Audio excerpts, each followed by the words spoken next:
Politics वाला आओ राजनीति करें। कल बकरी ईद हुई पर चर्चा गौ माता की हो रही है। इंदौर के शहर काजी की एक मांग ने सबको हैरान कर दिया। भाजपा और सनातन वाले तो भौचक हैं, उनका तो मुद्दा ही कटता हुआ दिख रहा है। काजी साहब ने एक झटके में गौ रक्षकों के दावे और आरोपों को हलाल कर दिया। काजी साहब ने मांग कर दी कि गाय को राष्ट्रीय पशु घोषित किया जाए। अब भाजपा इससे क्यों बच रही है? वो कौन सा कानून है जो गौ माता के वध की अनुमति देता है? तमाम कानून हटाने वाली भाजपा इसे क्यों खत्म नहीं करती? नमस्कार, पॉलिटिक्स वाला पीएम टाइम में मैं पंकज मुकाती।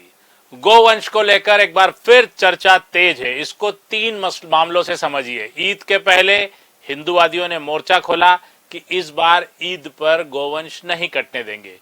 दूसरा, पश्चिम बंगाल के मुख्यमंत्री का वो आदेश जिसमें 14 वर्ष से अधिक आयु वाली गाय को कसाई खाने में भेजा जा सकता है।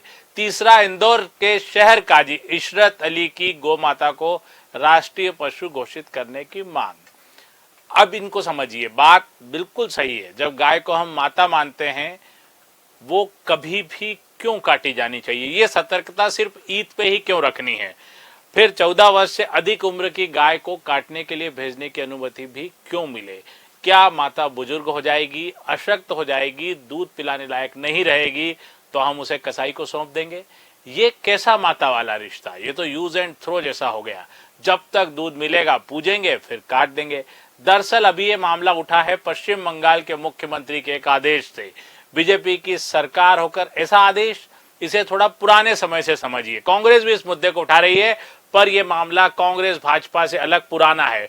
पश्चिम बंगाल के मुख्यमंत्री ने कोई नया आदेश नहीं दिया है, सिर्फ एक पुराने कानून को आदेश के तौर पर आगे बढ़ाया है। गोवंशीय पशुओं को काटने को लेकर 1950 से देश में कानून है। कानून में कहा गया है कि गाय, बैल, बछड़े, भैंस आदि गोवंशीय पशुओं का वध तभी किया जा सकेगा जब उसके लिए सरकारी डॉक्टर से सर्टिफिकेट जारी होगा।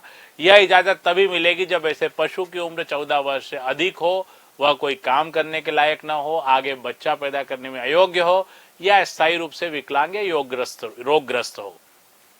डॉक्टरों के सर्टिफिकेट के बाद भी ऐसे पशुओं को म्यूनिसिपल द्वारा निर्धारित बूचड़ खाने में ही काटा जा सकेगा। यह कानून 1950 का है, यानी ये आज की भाजपा सरकार का बनाया हुआ बिल्कुल नहीं है। भाजपा सरकार सबसे ज्यादा गौ रक्षा की बात करती है, गौशाला पे पैसा खर्चती है, फिर माता को बुचड़ खाने क्यों भेजना? किसी भी उम्र में क्यों भेजना? क्या उपयोग खत्म तो हम मां को मरने को छोड़ देंगे? भाजपा पुराने कानूनों को खत्म करने में आगे रहती है। कश्मीर में 370 तक हट गया, फिर इस कानून को खत्म करने में देरी क्यों? इस पर क्यों ध्यान नहीं दिया जा रहा? भाजपा को पुराने कानूनों की तरह इसे भी तत्काल विधेयक लाकर खत्म करना चाहिए। दूसरा बड़ा सवाल है गाय को राष्ट्रीय पशु घोषित करने का। यदि ऐसा हो गया तो गोवंश के वध पर कानूनी रोक अपने आप लग जाएगी। भाजपा को इस पर भी सोचना चाहिए। क्या दिक्कत है गाय को राष्ट्रीय पशु घोषित करने में? कांग्रेस जो अब तक नहीं कर पाई वो भाजपा कर दे, और इस समय कांग्रेस भी पश्चिम बंगाल के मुख्यमंत्री का आदेश लिए घूम रही है कि वो गाय को काटने की अनुमति दे रहे हैं। अरे ये नियम तो 1950 से चला आ रहा है, आपने कौन सा बदल दिया और अब दूसरों को क्या आंख दिखा रहे हैं?